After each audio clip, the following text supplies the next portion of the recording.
is a this is an arc analysis. This is an arc analysis. This is an arc. This is an arc. Arc analysis. This is arc analysis. I was like, you're right. I was like, Ice Cream Listen, Man, Volume 1, Rainbow Sprinkles, published by Image Comics 2018, written by W. Maxwell Prince, drawn by Martin Morazzo. What were you going to say? Oh, You were going to say something. You were like, listen. yeah, I was going to talk about the intro, but forget it. We're already in ice cream mode, so it's all good. Ice cream mode. It is summertime. 4 days into summer. Unless you're listening to I'm this. recording. At the time Yeah, 6 months now. It's like, brr, what are these guys talking about? Like, when it's December. Thanks for listening in December. Yeah, I appreciate it. Make sure to like and subscribe. You can find us at Dude Fellas. Oh, that's a deep cut. Deep cut. You go to YouTube and type in Dude Fellas. I wonder what the first thing that pops up is. Hopefully it's not what the funny joke that came to my head, because then you guys are screwed. Let's see. Dude Fellas. But if you're looking for Coke and Ding, you can find us at... it's the Avengers one. Dude Fellas Productions. Yeah. That's pretty good, though. That's a good one. Hey, guys, you should Google Dude Fellas and find some... No, I went to YouTube. If you Google it... If you find Google some Easter eggs of a previous life of Coke. It just says, were you trying to find Goodfellas? It's like, yes, I was. No, and then you get a bunch of Goodfellas. Wow, they've just buried us. So you're not a good fella. Yeah, go to YouTube and type in Dude Fellas. And you get some good shit. But in case you're not feeling nostalgic, you can find us at Comic Patrol Pod at gmail.com. It's single pod. Yeah. Comic Patrol Pod at gmail.com. Send us a letter. Send us a arc analysis that you want us to read. We have a couple down the pike of people that have been sending in letters and comics of us that they want us to review, and we are reviewing them. This is the time. So get them in early, often, and we will do our best to get to you. Yeah, this is our 81st one. Isn't that great? This is our 81st arc analysis. It's really almost crazy. We've almost caught up to the... Well, what's crazy is we've almost caught up to the regular episode listings. Like That's kind of crazy. It's not crazy that basically a third of our friendship is like, hey, man, you should check out this comic. It's like, hey, man, you should check out this comic. It's like, hey, do you remember reading this? And then us spending like 4 hours talking on whatever social media or text thread about what we thought of those comics. And then we put mics in front of our faces instead. And look how successful we've become. Hello, Germany. We're big in Germany. We're big in Virginia and Indonesia. We haven't proven that wasn't Langley, though. I say big, but like, let's not get out of hand. Because someone found us in those areas and decided to listen to our entire roster of episodes. And we appreciate you for that. That's a lot of our annoying voices. But at times we're funny. So I think we got a good thing going. Hopefully. It's funny. When we do these, I usually write out like published by, written by, drawn by, and like a basic outline of the story, and then the characters in it, and then it's my thoughts, right? Yep. The characters I have: Rick the Ice Cream Man. That's kind of it. That's it. I didn't realize that before I read this because I actually bought this. I have this one here. You bought this blind? Yeah, blind. Based on reviews. I was like, oh, cool. Horror comics getting great reviews. So I bought it like a while ago. And I read it for this. Right. I didn't realize it was an anthology horror. I heard it was twisted. I was like, let's check this out. This is issues 1 to 4. Except from the top, the volume's called Rainbow Sprinkles.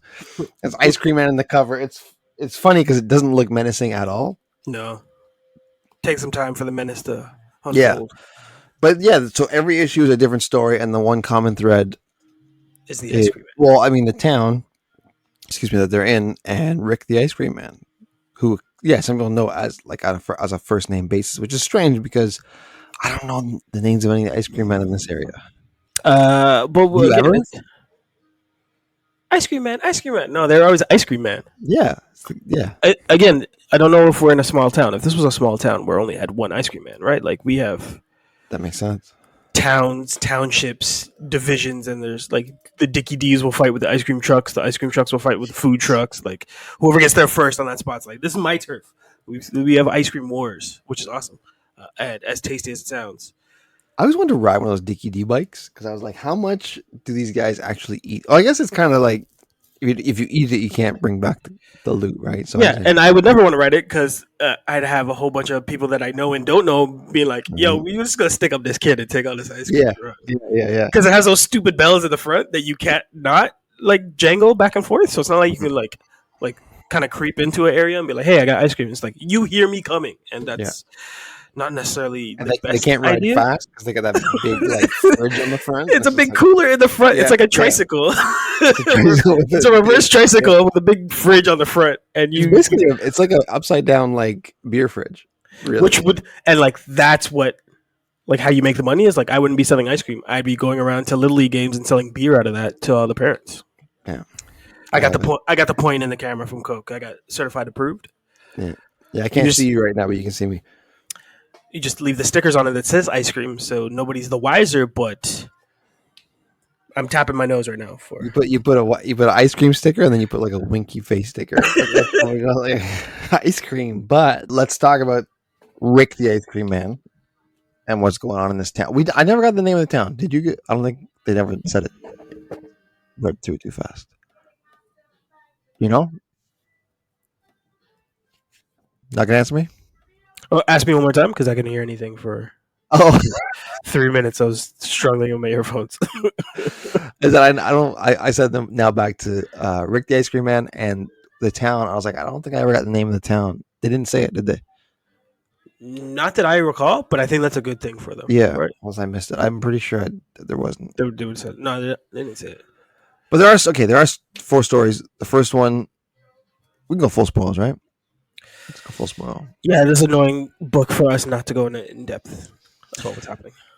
Essentially, a kid who has a spider as a pet, poisonous spider. I'm telling this. We're telling this out of sequence so that it makes a little more sense. But he poisonous spider, venomous spider, the most venomous spider. I think it was like the most venomous spider in the world. Ain't that something? And they kept saying it over. Ain't that something? It's like there's like a quaintness to this book that like. Yeah. For that story, so if that sort of narrative kept along, and there's always kind of like this 1950s like milkman ice cream man thing over everything else that was going on, it may have been easier to process. But after the first one, then the second one, like the tone completely changes because it's the hardest going on. But because the first one's kind of like dark comedy, dark humor is like. The first one, because it's not a comedy. I'm sorry, I misspoke. But there is funny the way things unfold. It's kind of funny. They all have humor in them, though. That's the thing. Dark humor. It's just different. Yeah, dark humor. Yeah, very dark. But this kid's spider basically bites his parents, and they're dead at the kitchen for like 2 weeks. Like dead. Like and they're rigor mortising and rotting and setting in as they're like frozen in the way that they're rotting at the dinner table. Like didn't clean anything. Just kept and he's surviving off of like ice cream and cereal, basically, which any kid would like live the kid's dream, right? Yeah. But then you get the first glance of Rick and the ice cream man, and everybody's like, "Oh, not everybody, but they line up like, oh, hey Rick, how you doing?" Da-da-da. And he's like, "Oh, you look like you could use a strawberry twist or something." Like he knows what to give with each kid for each scenario, And there's also a pair of cops. One had that strange name. They called her V5 because she had all vowels in her. Jalio Juan, I think it was. Yeah. Anyways, her and her partner are tasked with like looking after these, or going to check in on the missing couple, right? Because their boss called them into the office and basically said, these 2 adults haven't been to work in 10 days, no call, no vacation, no time off. So like, and again, that's how you get the small town feel, right? Like there's a general careness for everyone that's in here. Like it's not a big city where they would just kind of get lost in the shuffle. Who would care until a neighbor complained about a smell? So they're sent to go do a, I don't know, safety check, I guess. Best term for it. House call, safety check, whatever you want to do. But they're not gonna, they find them dead immediately. Like, oh my god, what is going on here? Yeah, as soon as they open the door, they're like, oh, it smells like a rotting body, and then they see 2 of them. Yeah, exactly. And then we find out. I think one of them gets bitten. So they find. Yeah. I think one of them gets bitten, and they find out that immediately. Like they're in the kitchen. He's like, Really? "Hey, what's this?" Yeah. And he's down. It's just Ain't that something? he starts foaming at the mouth. It was great. I laughed at that too. I was like, "Oh, you idiot!" Ain't that something? And we find out that the spider doesn't like adults. So According to the kid. according To Byron. Well, Byron's got this spider on him on his shoulder constantly, and it never bites him or anything. It just kind of like walks on him. And Byron's not stupid. He's walking around with a clothespin on his nose because he doesn't like the smell of his parents die. But he does not care. He's like, well, my spider doesn't like adults, so keep it moving.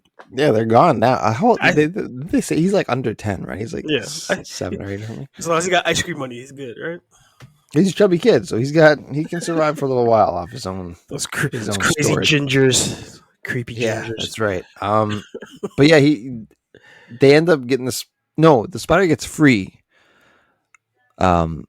After the chase, because the one agent 5V has to chase him down into the forest, or whatever, because he doesn't want them taking the spider away. But the spider gets away anyways. Yep. And it makes its way back to the ice cream man. So it's like, oh, did he originally give? And then he turns into ice cream. So did he give that spider to the kid? Are you not giving the spoil of? I was gonna talk about the werewolf thing because it's so weird. But that's how I judge it. It's like I was with you for that first story of like, okay, this kid's got this venomous spider. Yeah. It bit a whole bunch of people. Now this cop is mad because he wants to figure out what's going on. I run into the forest and roar! There's a werewolf. Remember, okay, so back at the precinct. This is the other layer to this. Back at the precinct, there's like this crazy cat lady that's talking to the cops. That's how we're introduced to them, and she's telling them that there's like some monster in the woods that's eating her cats. Yeah, like skinning it bare because she shows up with the skeleton of the cat in her purse. And they just kind of blow it aside. But when she sounds crazy, because she sounds nuts, right? Yeah. But she's walking around with her cat skeleton in her bag. But when Agent Juan or Detective Juan chases the Byron into the forest, they come face to face with it. It's the ice cream man turned into a werewolf, right? He's got the ice cream shorts on. Yeah, everything is ripped, but he's still in the ice cream uniform. Yeah. They don't know that, right? But we know that as readers, we know that, and then he just kind of scares them away. But the spider bites him. Sorry, the spider bites him, right? And then it's like and then he tosses the spider. Yeah, but seemingly it does nothing to him. So more questions now. Because what is he? I mean, he's an adult, but we don't know what he is, right? He's giving ice cream and then he, like I said, like I said before, he collects the spider and turns it into ice cream cone. Yeah, it's like, so my thought was he runs off. Well, I just want to get off this one joke that made me laugh more than anything else in these 4 issues. The werewolf runs off, and Byron's on the ground because he got chucked, and he's like, "My arm!" He's gone, and then Miss V lies down because she's like, "I finally catch my breath," and she's like, "Hey kid, what's your name?" The kid's crying, and he's like, "Byron." He's like, "Fuck you, Byron." Yeah, wonderful delivery. Yeah, perfectly understands the tone of everything. Like this was not the day that she was expecting to have, and it's so much worse now because of this goddamn kid. Yep, and it's a homicide now, right? Yeah. And like I just saw a werewolf, so like, how do I explain this as a detective? And it's this kid's fault. It's this kid's fault with this loose spiders on the loose now, seemingly, right? That's the first issue. So it leaves you. It's like what? And then the kid has to go into the foster system. So I laughed at that too. Yeah, like this is terrible. Yeah, it's terrible. That's the whole thing. Is every one of these stories is sad as fuck. Like they're all like, wow, this is. But I think that they kind of grew on me as I went along. It's different. We'll get through the second one was my least favorite one. Okay. But the hard, like with the the realest one though, right? Like I appreciate the story. It just didn't fit. Like nothing really fits in this world, and they keep trying to shoehorn it in because there's an ice cream man that connects all the stories. Like they're just like 2 doors down, this is happening, and three streets over, this is happening. It's like, is it though? Like, how can all of this actually be happening and nobody be like, should we just watch out for this crazy ice cream truck driver who keeps playing music and nobody suspects the ice cream guy because he's just an ice cream guy, right? But he's not just an ice cream guy. No, he's not. Issue 2. So there's these 2 star-crossed lovers who meet each other in a cute story of just like dudes like in a I guess a club. You got a bug in your hair, and she's like, "Well, if you're gonna get all romantic, right?" So they get each other's kind of sense of humor, and it just turns into like we're walking together, we're kissing together, we're making up, and key bumps in the park. Yeah, and then he's like, "Hey, you want to shoot up?" She's like, sure. And then they're doing key bumps first, right? So they're doing cocaine, and then you're right. It leads to them tying off, and doing heroin, and then you can kind of see their lives slowly descent into hell. And I do love how tonally it starts off with like parks and bright sunny days, and then it just turns into like muted grays and just like the morality of them, like they're stealing like oxygen tanks from old ladies to like sell so they have money for heroin, but they're basically two junkies on a couch on their last bump, right? So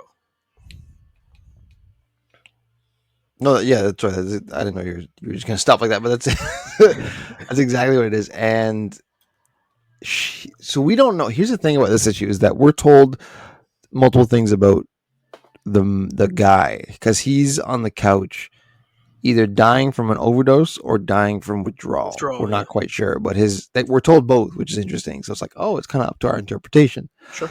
But by different people, mind you.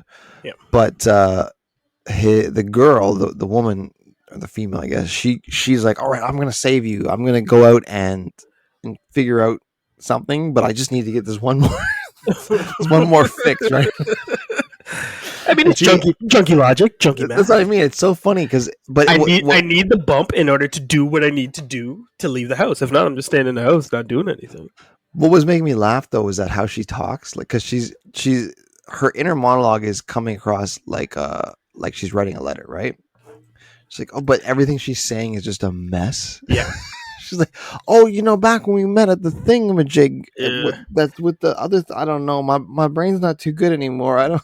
It's like, baby, don't worry. Let me bear the weight now, baby boy. My boy, baby. Yeah.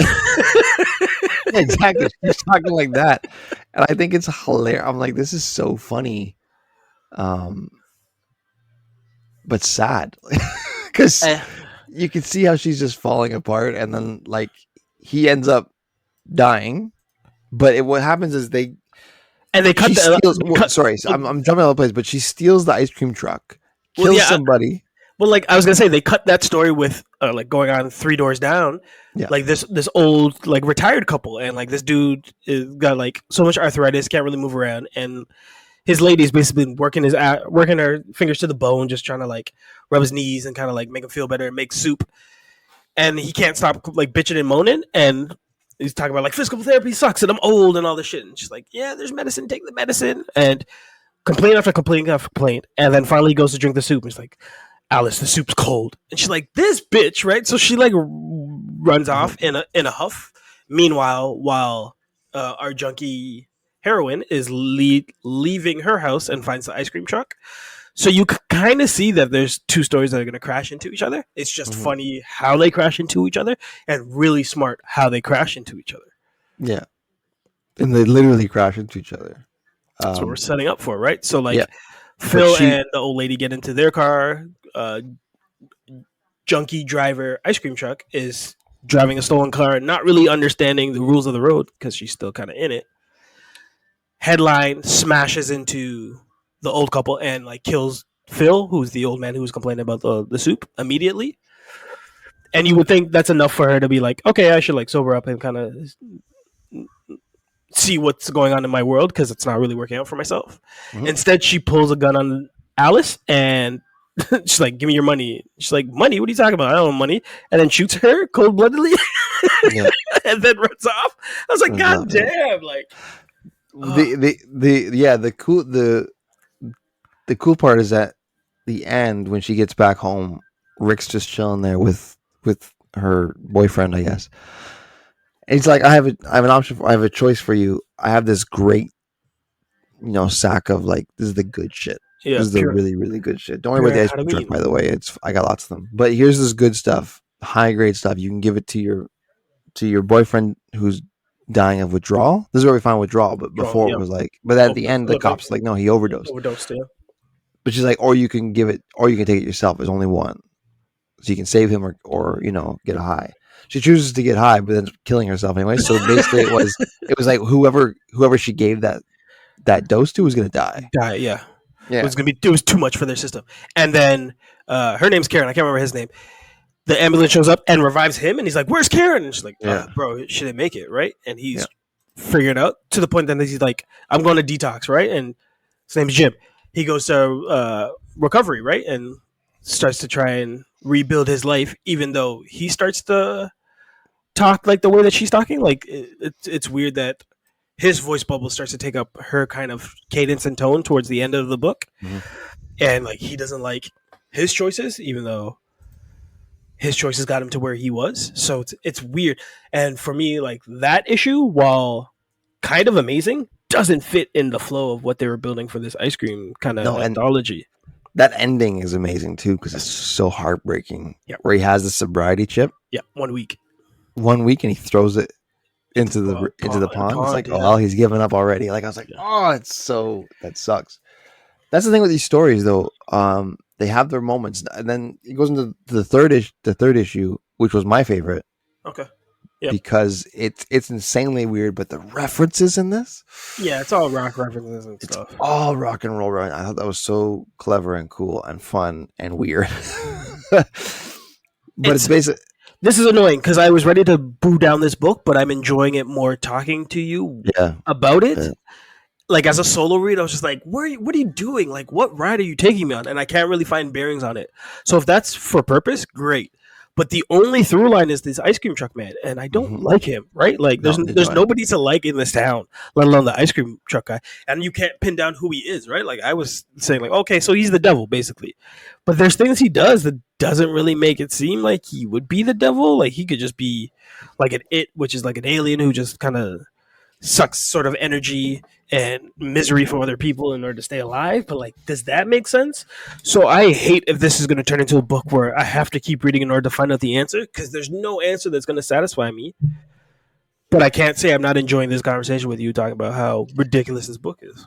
Because it is ridiculous, and it's fun to talk about, and it's fun to pick apart because it leaves, at least these 4 issues leave a lot to be discussed and interpreted. Like there's things that are clearly obvious, but then there's other things that's kind of you have to kind of interpret yourself and talk about, right? And it makes it more interesting because there's a lot of, well, what if this and what if that? And I have thoughts on the overall arc of the overall volume of all 4 issues, but then there's also these arcs. These last 2 we don't have to get into every detail. No, you just went through the beats real quick. Yeah, the beats real quick. So, but there's a one-hit wonder named Bud Hickey. So clearly a play on Buddy Holly, right? Yep. And he had a hit back in the 50s or 60s in this story, and it was amazing, and it was like huge, bigger than Elvis. But that's all he had was that one hit. So now he's trying to get this second hit, but he's way older now, and he's kind of a lunatic. Yep. And he's an alcoholic. They talk about how he wakes up, just starts drinking, and then shows up to the diner every day, and like talking about this kind of when he was on top, right? Yeah. How to get back there. Yeah, so the ice cream man, he obviously meets the ice cream man, who gives him a scoop of vanilla, and it takes him on this trip. And the references within this trip are so crazy. I knew a lot of them, but I just looked a couple up real quick before we started recording. Yeah, like there's the dinner table, like who he's sitting around was pretty awesome.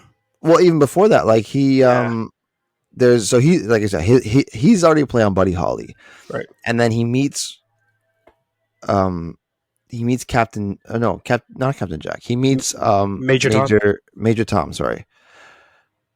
So he meets Major Tom, which is a Dave Bowie song. Mm-hmm. Then he meets Ruby Tuesday, which is like a Rolling Stones song, like a great Rolling Stones song. And they even have like Major Tom's a great Dave Bowie song. Yes, Dave Bowie song. Let's start throwing slander here. I'm not trying to. Yeah, I'm not trying to. I had a really big Rolling Stone face. I'm aware, Brown Sugar. Yeah, yeah. But and then it even says like in the description, like this is Ruby Tuesday. You can't hang a name on her, which is lyrics from the song. And then when at the end, it's like goodbye Ruby Tuesday, and I was like, it's really clever. There's a yellow submarine in this. There's all these amazing submarine. Yes.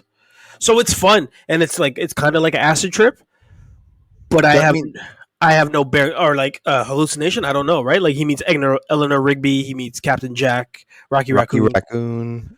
So like Ziggy Stardust. Well, they just say Ziggy, but Ziggy Stardust. Yeah, actually sitting at the head of the table, which is amazing. I mean, the villain is called. They name him Conehead, which is a Frank Zappa song from like way back, like people think it was some people think it was a diss song to SNL because they had a falling out, but it's not. Like, I think it was. I looked because this they up also before. had Code Heads as a sketch. And he was on a sketch, and he had a falling out with them, and he Okay. didn't get along with a lot of the cast members. Zappa didn't, but he actually wrote the song before all that. So it's just it's actually kind of like an appreciation song. But I don't know. But anyways, we can get it. That's a whole different story. The fact and there's the Hendrix Stratoblaster, right? Like there's a lot of different references in this, but doesn't have the same gravity as the other issues, as he doesn't end up dead by the end of this one. He doesn't, but he's like he has this whole adventure in his mind. He's broken, yes, but he's not dead. Yeah, no, he's not dead, but he's just broken, and then he's kind of like he's just sitting there at the table. He's like, "Oh, did everything happen?" Like, and so basically, you get a glimpse into, like you were saying, his broken mind. Yeah. And it's just he can't get to the song. He's just like depressed, and he can't let go of yesterday. No. And it is sad, but it's wild too, and it's not quite as dark as the second issue or the fourth issue. Because there's like the Ice Cream Man's actually nice to him. He's like, "All right, let me take you on a ride, right? Like, let me take you into your mind and see what you can pull out of there." Like, it's only he pulled out the darkness, right? Like, I don't think the Ice Cream Man had any sort of. Oh, see, I disagree. I think he sent him on this trip like it was like to pick him up just to let him down type thing. So which is worse then? Like that's the discussion we have. To kill me by my own hands, or like to like break my mind by my own hands? Because all that we keep proving about the Ice Cream Man is he's just kind of the dude that opens the door and like pushes you in, and then from there, it's kind of up to you if you go and survive this kind of shit. But the point is, he gives you a push. He doesn't just open the door; he opens it and gives you a little shove, like go on in. Right? And it's not really surviving; it's more like you're gonna be different coming out of here. But like how different? Like how far do you want to go with what different? It's almost like Saw-ish. It's almost like what's that little clown puppeteer on the bike's name? Jigsaw. He's almost Jigsaw in the fact of like you got to make a choice, like take a stand, like which version of yourself you're gonna be.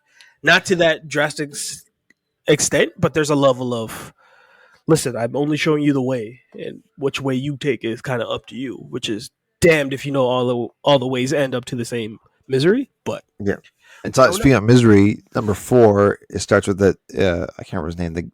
The guy, the main guy, he's writing a eulogy for his friend who passed away. While he's doing the eulogy, or after he does the eulogy, I should say, at his friend's funeral, Joel, thank you. I didn't write his name down. He meets his friend who passed away. His name's Chris. He meets Chris's dad, and they kind of have a talk. And the topic of that conversation threw me. Yeah, I was like, "Whoa!" I was not because they're like, Joel's wife is pregnant, or girl. They don't say. I'm going to assume wife. His wife is pregnant, like very pregnant. And we find out that Chris's father like left when he was young, when he was like 6 or 7. Mr. Carson. Yes, Mr. Carson. And Joel is like, "How did you do it?" Because I want to do it. And he's like, "What do you mean you want to do?" I was like, "I want to run." Like he wants to run away from his family, from his responsibilities. So a real honest moment in a moment of tragedy, which is typically the case, right? Like this is when people are the most emotional and vulnerable. But that is not really a normal conversation to have. Like that's, and then he just kind of comes out with it, right? It's stranger too, yeah. Like the feeling I can appreciate. I've never felt that way, but I can appreciate that sentiment because parenting is scary and it's hard. And it's everlasting. You're locked in. You can't be like, after 4 years, like, all right, you know what? I'm just gonna clap my hands, walk away. That's like, and Chris's dad was the way he said it. He was like, "Yeah, I wanted to get away too, and I did all this crazy shit when I was gone, but that was the stuff that I should have been running from. Whereas, like being a father, kind of gave me a way out of that, and I blew it. And it's like." Wow. So they're looking at the same picture, but in different angles or different sides and different experiences, right? And I was like, I've never heard people talk like that before. And maybe it hits me a little different, obviously, because I have kids myself. So I was just like, but I've never felt that way, but I understand, like I can appreciate why someone would, That hit me more than anything else. And then then the story flips on its head. We don't have to get into that. A brief and unpleasant interlude. That's all. That's what we'll call it. We don't have to talk about it. Yeah. And I was like, oh, I didn't see that coming. I actually like that a little less, but I still thought it was interesting. I feel like that's what they had to balance out with all the seriousness of like the actual talk, because like that talk was like definitely some other writers or like on the drawing team was like, have you had this conversation? And like that seemed like someone was spitballing that with somebody who's like, all right, let's write this. Like this is good. Let's use this. And it's so far removed from what this book is, I think, trying to accomplish, that we had to go back to the fact that like, oh no, like this is still kind of a horror and a mystery. So the interlude goes back to that side of what that comic book was supposed to be, as opposed to, I think you and me would have got a kick out of more conversations that Joel and Mr. Carson had to have in like an anthology of just like people just like, I'm miserable and like I don't know why, and they're just saying like real adult life shit. Like that's its own concept in itself. But I feel like they can't really hang their hat on that yet, especially with the reader not knowing what this is in terms of the book, and this being the end of the arc. That's weird. That's a weird place to cliffhanger. Like you have to still give them that. I think that horror aspect, which is why we get that interlude. But yeah, the interlude. But then we do have to talk about that ending, the last few pages. We do have to talk about that part where like they dig them up. No, not that. Well, that was kind of I don't know what that was. That was like I want to say that was sweet, but it was also really really dark, deranged. Yeah. No, after that, the very very end of the book. After all this stuff with Joel, with the ginger, there's a girl that gets ice cream. Yeah, the cowboy. Yeah. So while he's him being Rick, he's kind of doing. That goes back to him in his ice cream truck, and this man in black walks up. Looks like the black outfit. He's kind of like, hey, full-on cowboy, 10-gallon hat, like looks like stirrups and everything, and then the toothpick, right? You know, he's a. And Rick recognizes him and he's like, oh, shoot. And he's like, so I've noticed what you've been doing in this town and don't like it.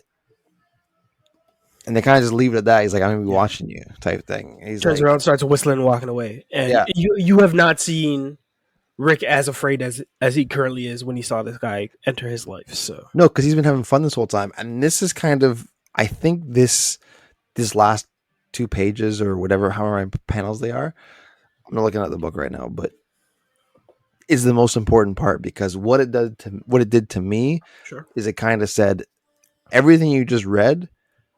That's the introduction. Fair. That's a prelude. Nothing real, like nothing happened, but you get a sense like of what this is about now.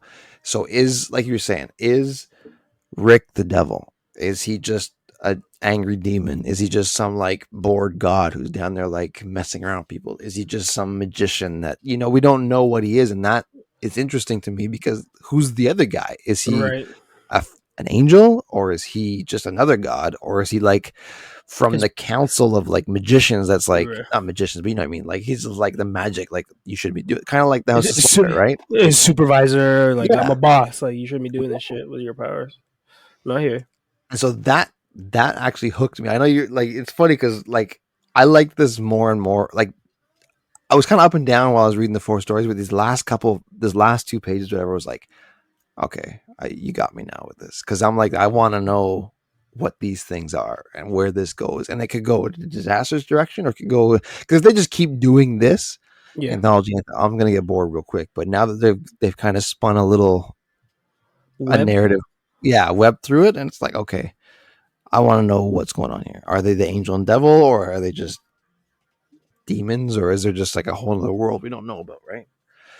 I don't know, I'm kind of rambling a bit, but there's a lot I want to eat out there, because it really just kind of gave a whole context a context and a bow on this volume. It's like, okay, this is just the first chapter, like the intro, the prelude, prologue, if you want. This is just setup.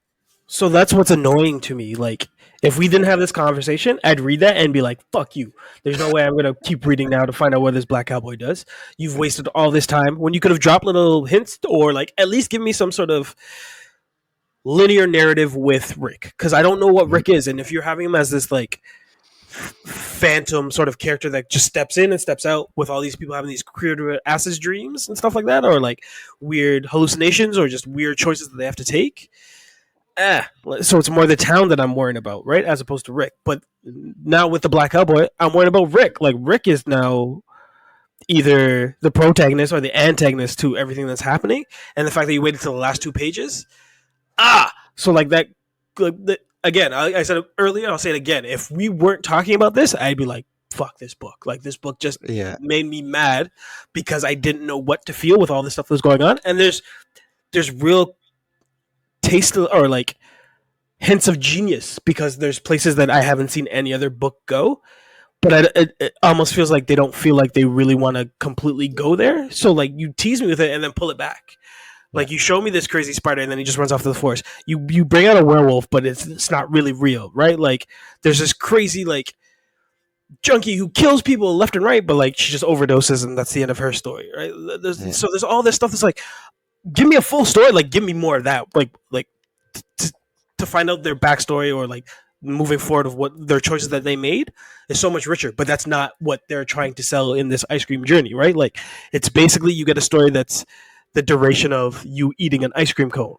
So there's a level of smart in it, but like, for you to like work that out of me, you're doing so much of the opposite of what I'm expecting. And it's not even that it's subverted expectations. It's I don't know what to expect. And that's so crazy from a comic book reader because I don't know where I've ever picked up a book and be like, I have no idea what the next issue is going to be. The only thing I can count on is seeing an Ice Cream Man in it. Yeah.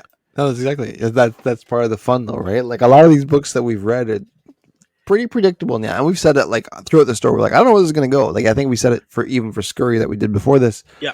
Like I don't know where this is going to go, but then it kind of goes in a predictable spot afterwards. Like there's only so many places you can go with those type of stories. This one, no.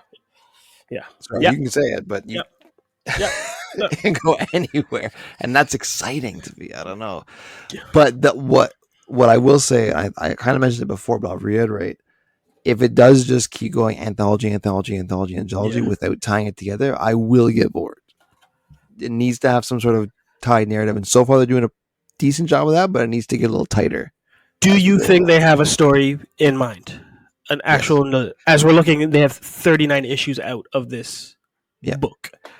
Okay. Oh, they're on some other arcs now. I don't think it's the same story for 39 issues, but I'm just talking about in terms of the Ice Cream Man because now he's basically the center of this focus based on what we've read. Yeah. And do you actually think that they have a story and a thought out plan for what the Ice Cream Man is to this world and where he is going? Yes.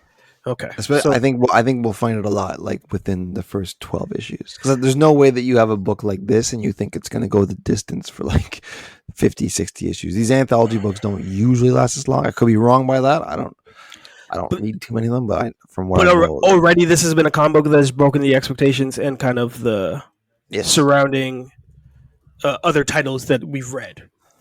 Or I've read, or you've read, right? It's already proven itself to be that type of originality that it's kind of crazy. So hit him with the money line, Coke. We rate these on a good or bad basis. Boom being good, Bob being bad, or whoosh for what I just read. I really enjoyed this. I don't know if I loved it. I really, really enjoyed this. I'm still going to give it a whoosh because I don't know what the hell is going on. But I really, really, really like it. Wow. I walked into this review, this AA arc analysis, steadfast, ready to give this 100% whoosh, but talked to you so much and then boom. Listen to like how you like rated it and how much I'm like emotional and like look how animated I am about this book. This gets my first and probably my only ever hate boom. I will continue to hate read this, but it's so I can't describe it to anyone else. You'll have to read this in order to get where they're coming from, and that's the boom. That's the recommendation. That's why. That's exactly why I wish because I wanted to boom it, want to boom it, but I'm like, how do I describe this to somebody? Yeah, you can't. It's like you just got to pick it up. The only consistency there's an Ice Cream Man, but you can't even describe what he is. No, you have to read it. Like sometimes he gives the kids ice cream, sometimes he turns spiders into ice cream. You're like, what? Sometimes he's a werewolf. What? Like sometimes he's a drug pusher. Like I gotta read this. It's like, yeah, you do, because I don't know how to explain this. I don't. And I don't, and that's why I whooshed it, because I'm like, whoosh isn't bad or good. It's just kind of like, what the fuck did I just read? And off of how I just described the Ice Cream Man, that's why I have to boom it. Like for me to sit here and be like, bah, it's like this is the most interesting thing I've read like all week. And we read a lot of stuff this week. We've got almost 40 minutes with this now. Yeah. It's such a head scratcher. Yeah. Listen, this is the only way it's going to stay perfect if we don't read past issue 4. If we read past it, it can't get better than this. I don't think. I don't know. I don't know. I'm not expecting better from this. You are. That's why it's so weird that you gave it a whoosh and I gave it a boom. Yeah, isn't that interesting? I think this is the peak. Yes, of course, complete reverse. This was such a whoosh. This is like prototypical. If you could ever put a definition on what whoosh is this book. Or again, X-Ray Robot, or X-Ray Robot, which is the amazing. That's the amazing whoosh. That's how we got whoosh in the first place. But it's such a crazy book that I have to wholeheartedly recommend you to read it to understand what kind of crazy is happening. Because we left things out. We left things out. I almost left the whole werewolf arc out if you didn't bring that up. Like we've left. I can't not. I would have brought it up now, and you'd be like, "Oh yeah, there's a werewolf in it," because it doesn't make sense. Like it doesn't make sense. I mean, like this is gonna really like Lost it, and it's gonna end up being like it's all purgatory. Yeah, that's my bad. That would rub me the wrong way. I don't want it all to be purgatory. I want. Well, I got a TV show for you. If you don't like that ending, it's called Lost. Oh God, it started off so good. Talk about that show. So good. Bye.